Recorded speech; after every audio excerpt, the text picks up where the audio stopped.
Ishuboy and Gunu in the house, back with another bang on video. Well, ladies and gentlemen, yes, we've got unbelievable news for you guys. You saw the thumbnail, and that's the biggest reason why I made this video. Yes, Felipe Coutinho and Matteo Guendouzi swap is definitely on the cards. It is still being talked about. So keep watching the video till the end for that information. And also, we've got more transfer news, regular news, and the FA Cup final preview as well. So stay tuned for 2 videos before the game, because I think that we shouldn't lose our the number of videos count that we actually put on this channel. And do not forget that we are going to be live after the FA Cup straight away. It's going to be a live reaction if it's a win or a loss. I'm hoping for a win. I just am predicting that we will definitely win with a 2-0 margin. So let me know what are your predictions for the FA Cup final in the comment section. So let's just jump into the first news. Well, according to Independent, Guendouzi plus £9 million will get Arsenal Felipe Coutinho on a permanent deal. If Coutinho wants the move, then surely it's a no-brainer. That could actually save his career, because Arsenal are favourites to sign Coutinho.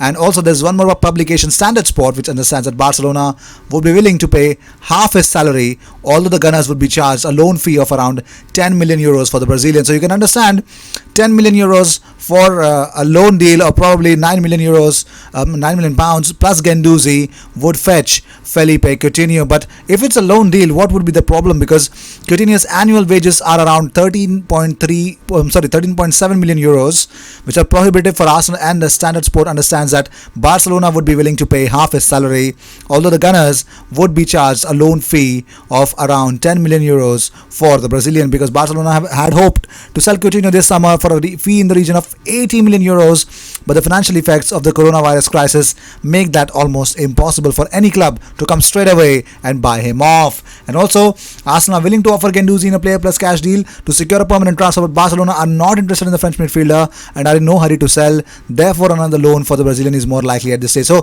one publication says that Guendouzi plus 9 million, that is going to happen. Another publication says that Barcelona are not interested. They are wanting to let him go out on a loan for one more season. So if in reality, if you ask me what I would believe, this Guendouzi thing is definitely being offered to a lot of clubs, but it looks like Guendouzi plus £9 million is definitely not the valuation for what Barcelona think that Coutinho can fetch for them. That is what my experience tells me. So it's pretty much clear that I don't think so these things are real. Well, Manchester United are reportedly set for £17.5 million as a windfall this summer, because when Crystal Palace would demand £70 million for Arsenal target Wilfried Zaha, £17.5 million have to be paid to Manchester United. United will cash in if Zaha leaves Selhurst Park this summer, thanks to the clause inserted in the deal taking him back to Palace in 2015. Zaha has made it clear he wants to leave the Eagles for a new challenge this summer, and Roy Hodgson believes there's nothing he can do to change the Ivorian's mind. Palace will refuse to let Zaha leave on the cheap, and they are apparently seeking a whopping £70 million for his signature. Should that price be met, United are due 25% of the fee. So imagine signing Wilfried Zaha, so much so that 25% should be given to Manchester United. So that would be used in the funds of rebuilding by Ole Gunnar Solskjaer. Well, talking about Frank Lampard, talking about injuries, Lampard said, yes, Conte and Willian are in the squad, and we will see if they are fit enough to be involved. Ruben Loftus-Cheek picked up a small problem, so he won't be definitely involved in this whole Arsenal versus Chelsea FA Cup clash. And Lampard says, when you get to a final, you want to win. At this stage in my career at Chelsea, as a pretty early start, I would do. Talking about on whether he was surprised to be facing Arsenal and not City in the final, he says, I wasn't surprised that they won the game. Man City were probably most people's favourites, but they are in mostly every game. But I knew with the talent and the coach that they have, that they could win the game. And talking about who should be, is it Kepa Arrizabalaga or Willy Caballero? He says, it is difficult because we have competition in the squad. As you have seen, I have felt at times that we had or needed the change needed to change it. We look at what the strongest we can be. In big games like this, it can be that much more difficult. And on Giroud, Lampard says it is always first down to the player in terms of individual form, and all I do is try to work with the group and send individual messages. And talking about Willian's professionalism with his contract expiring and being linked with Arsenal, he says, yes, I know Willian for many years as a player and I have coached him. If anyone wants to know the mentality of him, then that has been shown since restart. And talking about will Lampard actually target David Luiz in the defense, he says, No, I certainly haven't. I looked at Arsenal. Arsenal has a collective, and however, Arsenal as a collective and however we prepare remains private. I have respect for David, and the bond we had to win the Champions League in 2012 is huge. I know how good David can be. And talking about it's pretty much clear. So let's see how things will turn out for this was exactly the preview for the Chelsea. From the Chelsea side, these are the news, and Lampard believes that he will definitely try to win the trophy in his first season in charge. Well, this is unbelievable. Here's a thread that Arsenal actually posted on their Twitter official, a thread on Emiliano Martinez. Arsenal actually posted out that Emiliano Martinez said this: "I wish my whole family was there. Like I said, we came from a poor family, and for them to see me there winning a trophy in front of 90,000 people and getting a medal would be something. I remember for my Champions League debut against Anderlecht, my dad flew 27 hours to reach that game, and he was crying all 95 minutes. I'm so far away from home because of lockdown. I have not seen my mom and dad for a year. It will be tough, but I will be thinking about them when I play. I remember the day that me and my brother ate and not my mom and dad, so I know exactly what they've been through." So yes, Emiliano Martinez, it's sad that your family cannot be here to watch you to play in this incredible final and try to actually give your 100%, but don't worry, bro, we are actually supporting you, so I don't think so you will miss them for sure. The love is definitely mutual, and the love will always be there with you.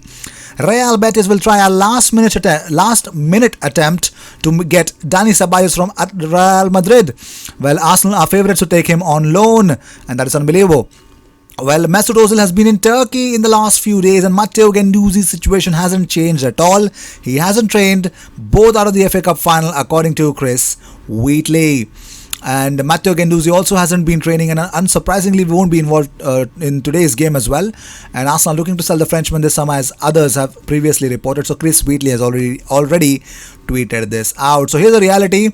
Granit Xhaka, yes, ladies and gentlemen, Granit Xhaka has put this on his Instagram, that you won't believe how I look forward to the match on Saturday. Who doesn't like playing the Emirates Cup final? We work hard and the tension increases daily. I hope you'll support us as best as you can. We can win that together. To which Lacazette says 2 goals. Yes, he says 2 goals. So Granit Xhaka says 2 goals, and that's what he posted afterwards. That's a good way to say to motivate your teammates. But moving on. Well, let's talk about the market movers, and let's talk about the odds.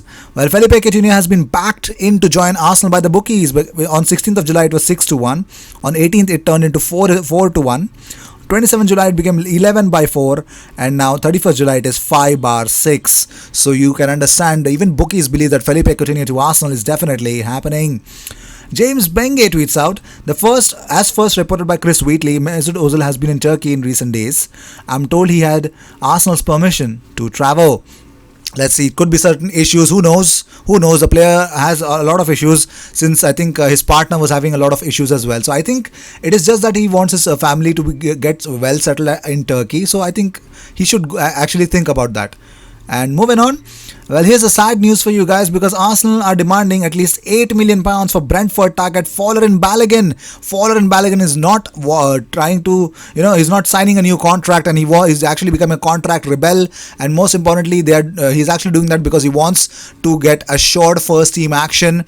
And nowadays, the youngsters know that if they don't get that, you can definitely get that in other clubs. So you would want your club to sell anyhow, because he's just got 1 year left on his contract. So if he does not get sold in this summer, it's going to be hard to actually get anything for him. Well, did you know Manchester United have the best scoring record for players 26 and under based on certain stats? But there is one anomaly in the figures regarding Spurs and this England skipper Harry Kane. Because if you see percentages of goals scored by players 26 or younger, Man United have scored 94%, Villa 80%, and you can see Arsenal somewhere with 30%. That's less though. But if you could see Spurs, and that's 21 lower than Arsenal, and that is unbelievable, isn't it? Well, Gabriel Magalhaes entourage are reportedly in the UK to hash out transfer talks with Manchester United and Everton Chiefs. Lille owner Gerard Lopez admits that he's also linked with Arsenal, is likely to move on this summer. Ole Gunnar Solskjaer is desperate to sign a long-term centre-back for partnering around with Harry Maguire, despite Borussia Dortmund winger Jadon Sancho is in the top of the list for Manchester United to get, but it looks like they are also in terms of talking with Gabriel Magalhaes to actually come with Arsenal. I'm sorry, with Manchester United, but also Arsenal are linked as well. Well, talking about more stuff, let's talk about the bigger friendship. Mason Mount looks up to David Luiz for years. He actually looked up to him, and you could see that he's posted something like that. Mount said he was always brilliant with the younger boys coming through the academy. I've a picture with him when I was probably about 13. He would come over and watch us play and train, and he was always brilliant with the younger boys. I always looked up to him. You know, David is a very jokey character. He would come over and have a laugh with the younger boys. For us seeing him come over, it was obviously someone we all look up to. So it's really great to see that, isn't it? Well, talking about more thing, Real Betis. The biggest reason why they're in is because Manuel Pellegrini has been their new manager. So let's see. Well, David Luiz has won a legal battle against a construction company that called him amateur and used a photograph of him crying in one of their adverts. So the Arsenal ace has received around 4,400 pounds in compensation, according to UOL.com. Well, these were the news of the day. I hope you enjoyed whatever came your way. All the views and news and everything about Arsenal comes on this platform every single day, twice. So sit back, relax, and enjoy all the news that comes on this platform. I will see you in my next video. Until then, cheers, and don't forget to subscribe, and don't forget to support Arsenal. Yes, today it's a bigger day. If we win, we're gonna get European football, and if we don't, it's going to be Baku 2.0. I just don't want to relive that moment ever again. And don't forget, we're gonna be live after the FA Cup. So stay tuned to this channel, the best place to be after the FA Cup final.